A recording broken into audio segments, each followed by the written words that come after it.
Good afternoon.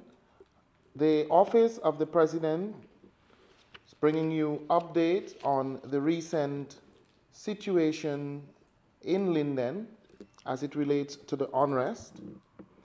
There are a number of events that took place in the early morning of August 10th.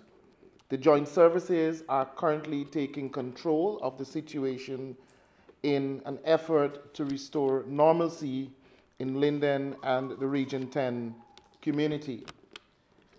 To bring you these updates are Madam Gail Teixeira, Presidential Advisor on Governance, Head of the Presidential Secretariat, Dr. Roger Luncheon, Minister of Public Works, the Honorable Robeson Benn, and Presidential Advisor on Empowerment, Mr. Odinga Lumumba.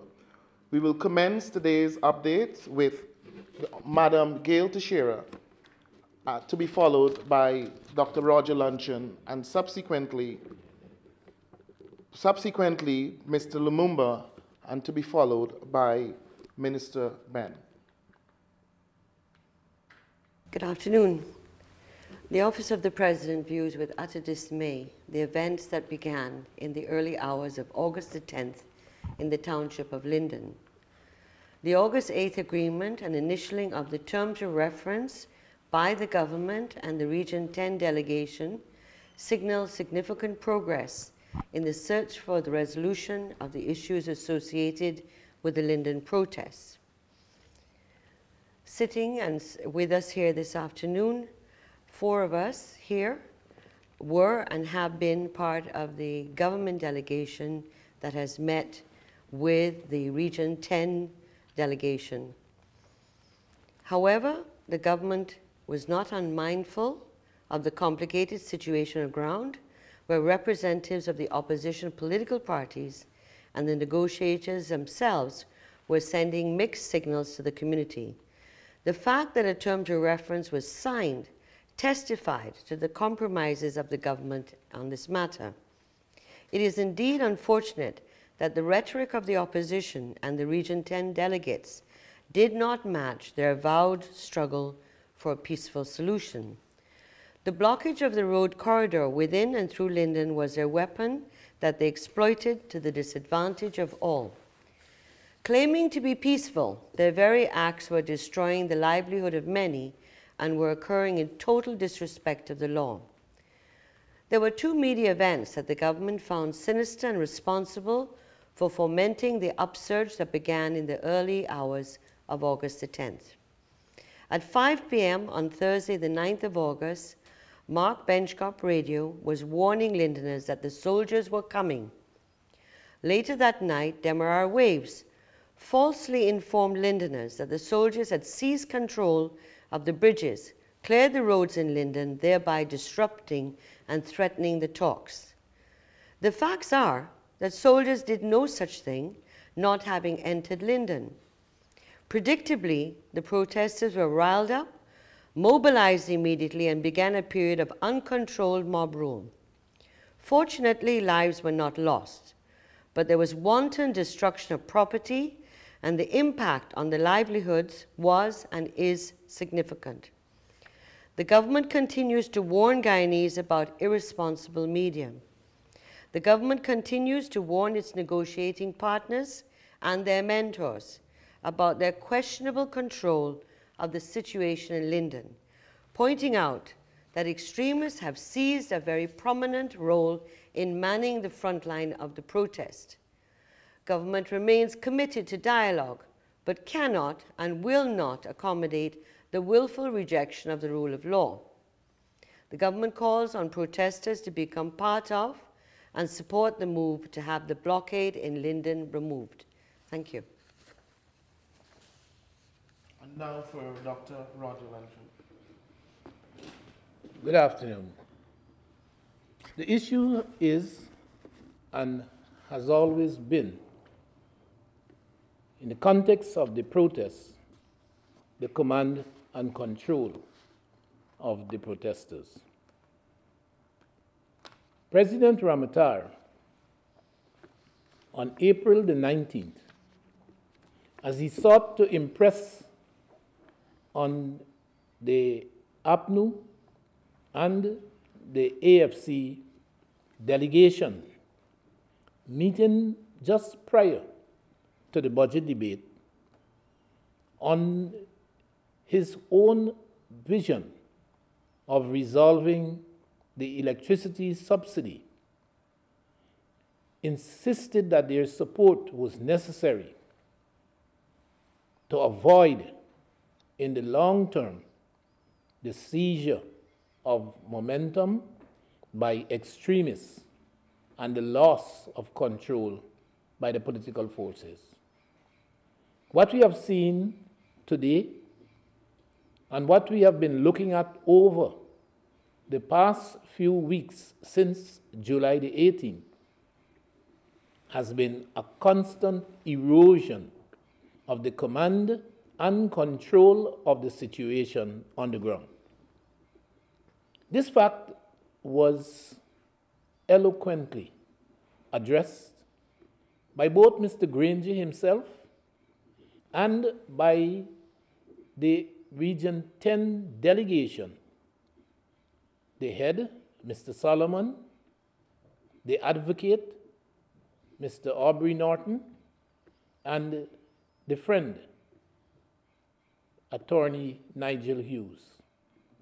Repetitively, they emphasize their lack of control, the ability to influence, as they put it, but not to control. Worse yet was the access of those individuals from the political parties who, in the fits of demagogy, took the opportunity to rile up the protesters and to foment various forms of unrest among the protesters. Worse yet, elements of the media that continued to spew unsubstantiated and inflammatory statements in the Linden community. There was no doubt that the situation was evolving towards an explosion. And although undoubtedly on the 8th of August, the actual agreement on the TORs and the initialing by both sides was an event of great significance. On the ground, its significance was being undermined by the very same signatories to the agreement, by the very same sponsors and mentors, and of course, by the media. Gail spoke of how sinister we viewed the interventions of Mark Benschop's radio and Demerara Waves. And these were not divorced, nor are they likely to be the last of instances that they have inveigled themselves and in the process sought to complicate and to prevent a smooth and a acceptable resolution of the issue of the Linden subsidy. It all begins and ends with command and control. It is our fear that the events of the morning of the 10th revealed the lack of control, the ease with which the protesters could become inflamed, and of course, the agony, the distress of those who continue to suffer at the hands of these protesters. Mr. Lumumba. Yes, sir. On July 19th, well, say on 17th, a letter was written to the president from a number of businessmen in Linden. And they asked in that letter for a meeting to discuss the situation in Linden.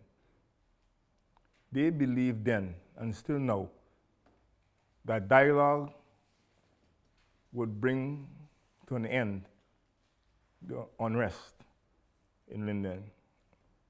We met those gentlemen who were credible businessmen on the 19th. At the discussion, they raised the question of the tariff increase. We explained to them our position, and the president said that he's willing to listen to the other side and to see if they can bring a peaceful resolution to the issue. They themselves felt that at some point an increase was necessary, but they felt that they might need for some adjustments. Subsequently, the regional chairman, Mr. Salomon, at a meeting with this group that includes the president, said that those individuals were not members of the Chamber of Commerce and basically suggested that they were known entities or had no relevance to the process. Those individuals wanted another meeting with us, but because of fear and what they perceive to be threats, they have withdrawn temporarily from the process. We believe that all business people of Linden should be part of the process. And this government stands ready and able to carry out dialogue with any group or individual who are willing to work towards a peaceful resolution without violence as the main tool in the negotiations. I'd like to pass it on to the next person. Mr. Benn? Thank you. The events of today in the town of Linden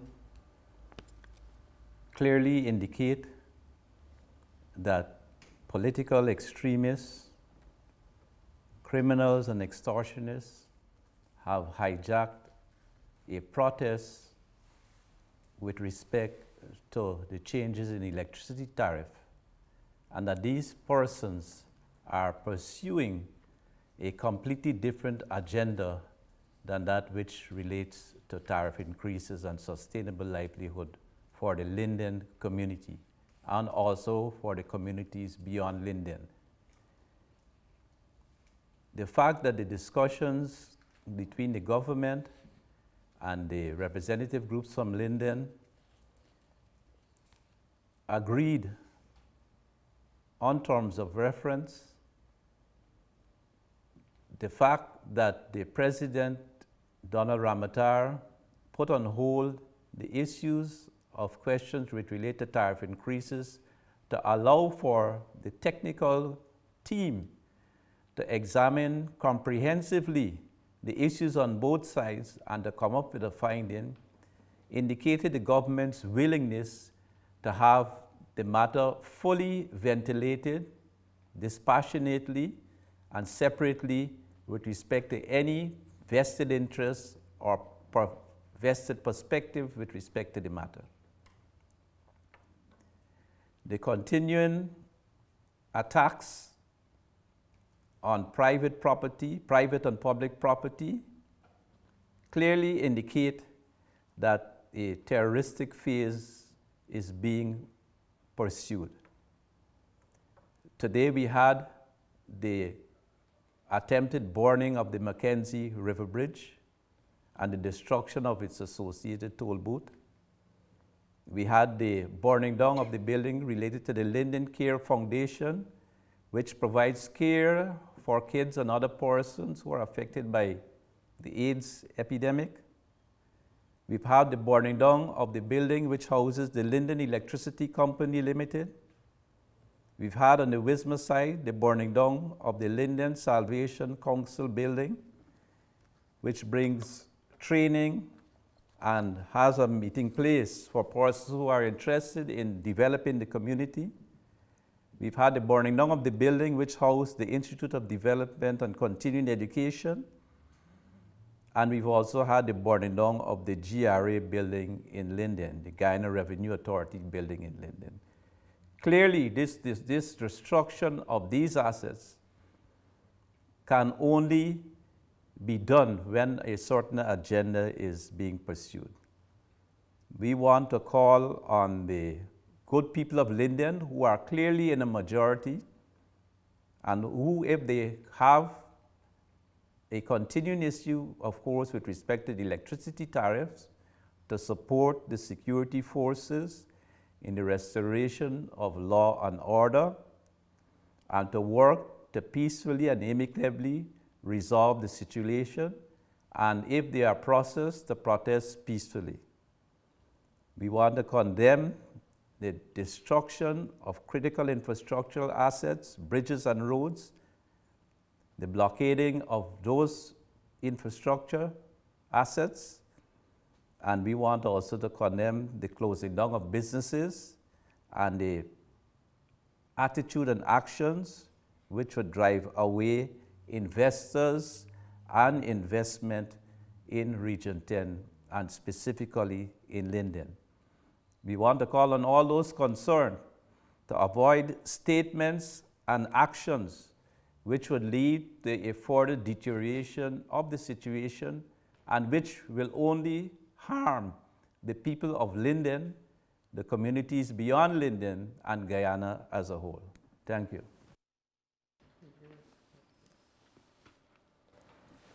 It's important, I think, for the public to know that since July 18th, that the President and the government of Guyana has been engaged with national stakeholders and including in support of both what Dr. Luncheon and Mr. Lumumba said. There have been almost 20 meetings over the last 23 days. Today is the 23rd day of the protest and unrest in Linden. And no one can say that there hasn't been a genuine effort on the part of the government and that the President has exercised extraordinary patience in meeting with the delegations of the APNU, AFC, national stakeholders from the private sector, as well as from the Region 10 delegation. And the fact that we have reached agreement on the Commission of Inquiry, the terms of reference, and the search in terms of finding persons to be on that commission, as well as the fact that we were able to overcome and find agreement on the terms of reference in relation to the generation distribution of electricity in Linden and the inherent costs. These are two major milestones that were crossed by August the 2nd in relation to Commission Inquiry and August the 8th in relation to the terms of reference of the technical team to look at electricity. The Region 10 delegation has consistently been moving the goalpost, and we were expected to meet today at 3 o'clock. It cannot be coincidental that events took place early this morning. As you know, we were in Parliament. Parliament did not end until 3:30 in the morning. I think that's a first for Parliament, although there may have been some time in the 9th Parliament we went even later. And in the midst of that, those debates, we were then informed of the unrest that was taking place in the very early mornings in Linden. Why would this happen at this particular time when we had come to a point where it looked as if there was no major obstacle to people clearing the roads and getting on with their lives and allowing the people of Region 7, 8, and 9 also to be able to normalize their lives?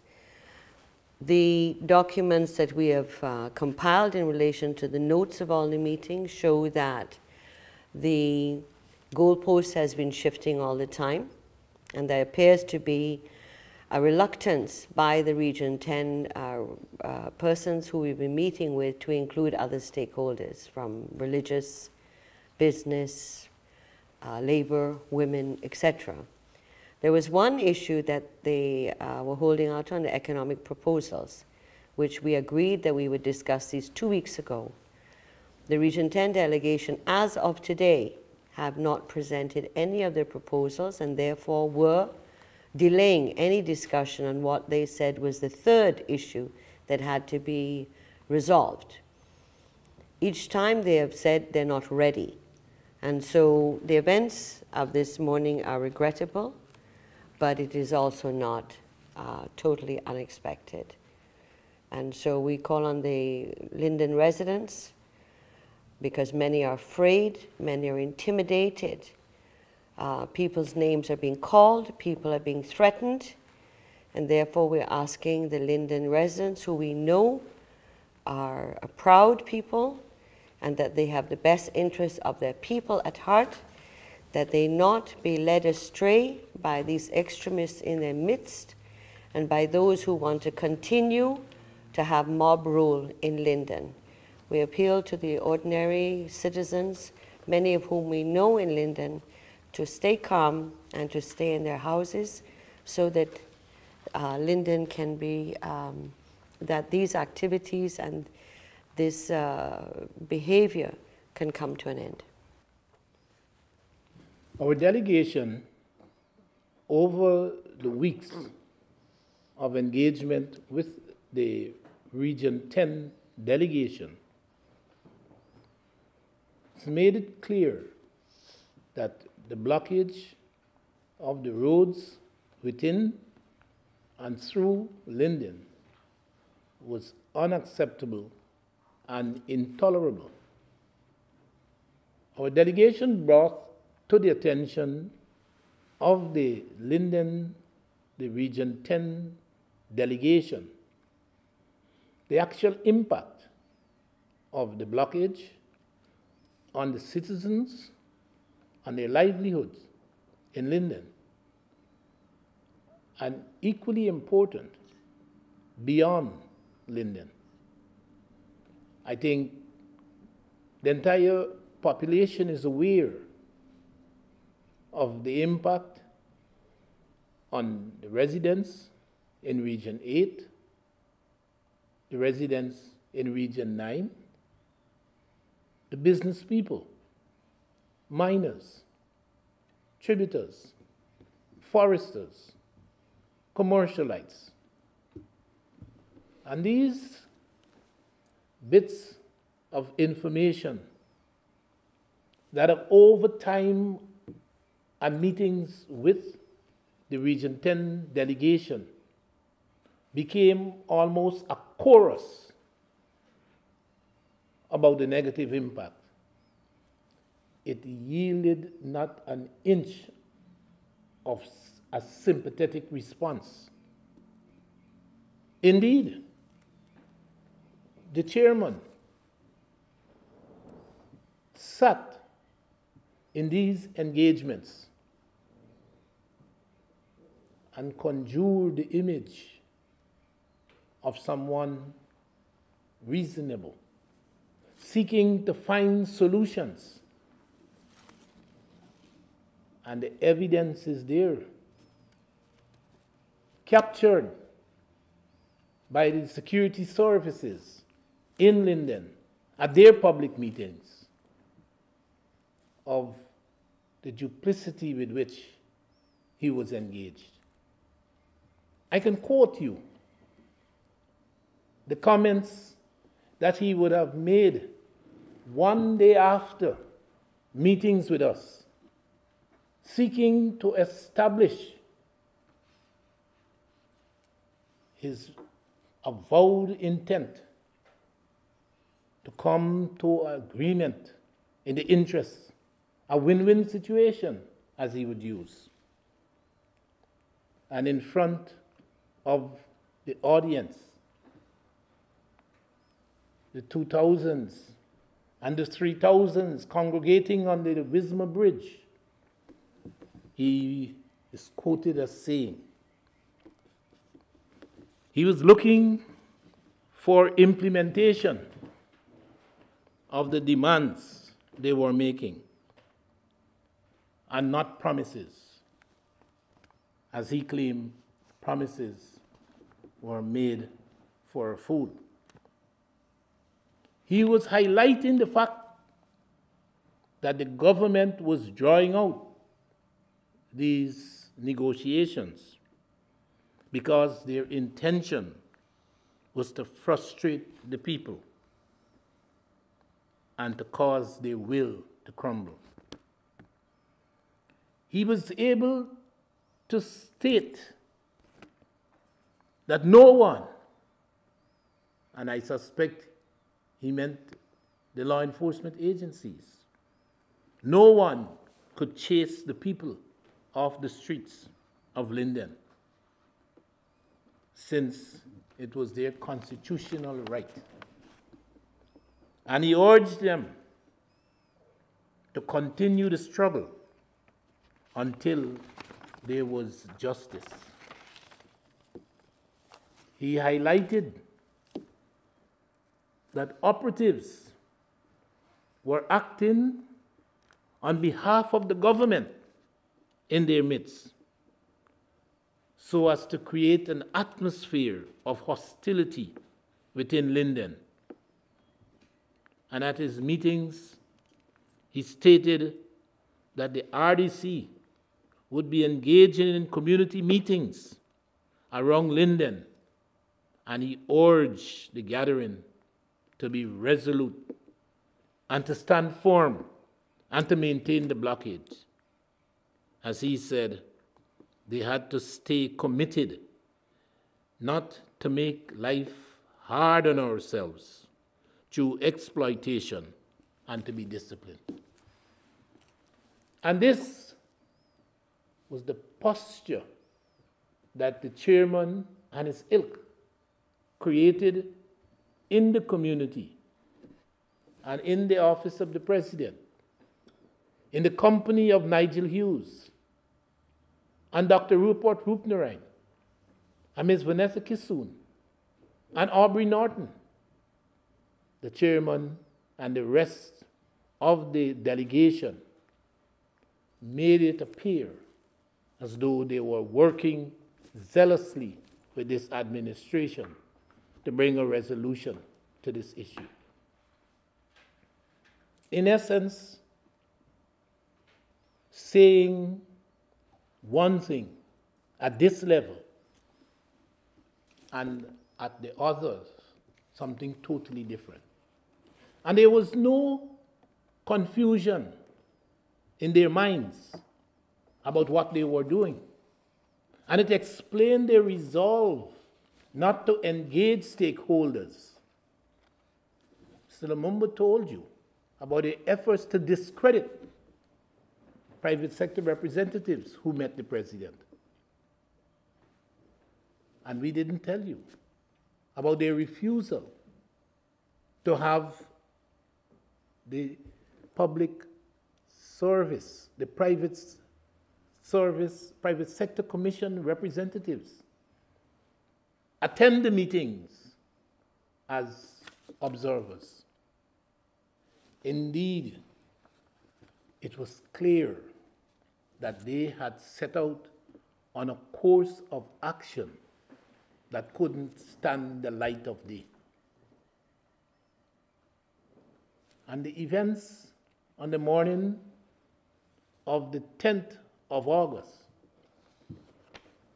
these events were orchestrated. And today, you are being told that they occurred as a consequence of the presence, the intrusion, the entry of soldiers into Linden on Thursday. The military, I made to understand, has categorically denied entering Linden on Thursday the 9th. Categorically denied. The evidence is there. Mark Benschop, Demerara Waves conspired to inflame Lindeners around the issue of soldiers arriving in the middle of the night in the community of Linden.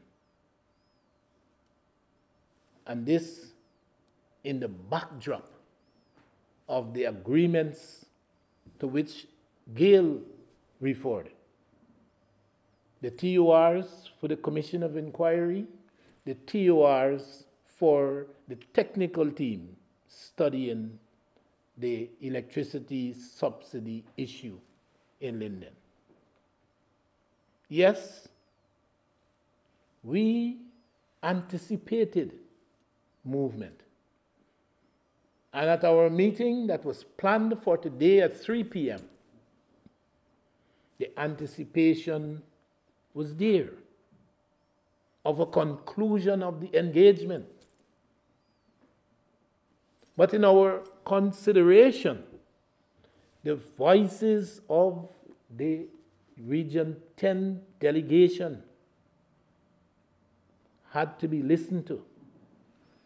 And they made it clear that they had no intention of seeing any nexus between a comprehensive range of agreements and the end of the blockade.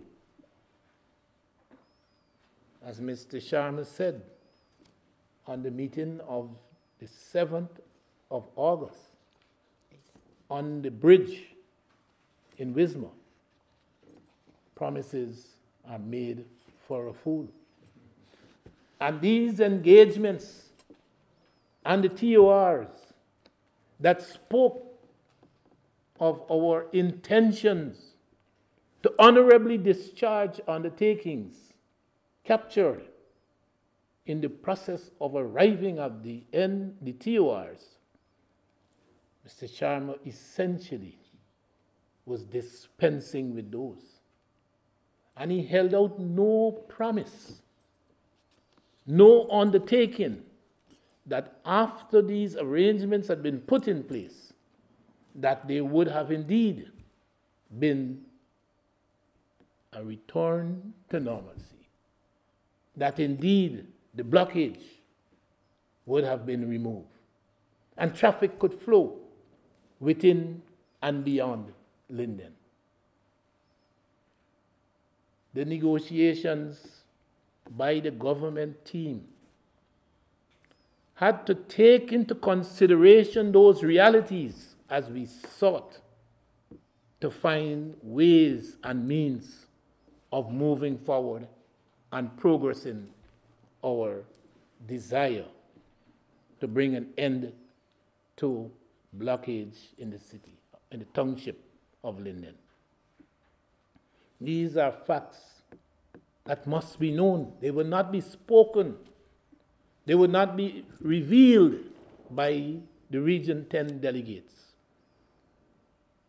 But they have occupied the minds and they have tortured the government delegation in trying to find a modus with the Region 10 delegation on this issue of the tariff and the blockade in Region 10. Thank you, honorable members of the panel. Madam Gail Teixeira, Presidential Advisor on Governance, Dr. Roger Luncheon, Head of the Presidential Secretariat, Minister of Public Works, the Honorable Robeson Benn, Mr. Odinga Lumumba, Presidential Advisor on Empowerment. You were watching updates on the recent unrest in Linden, and I want to thank you for watching.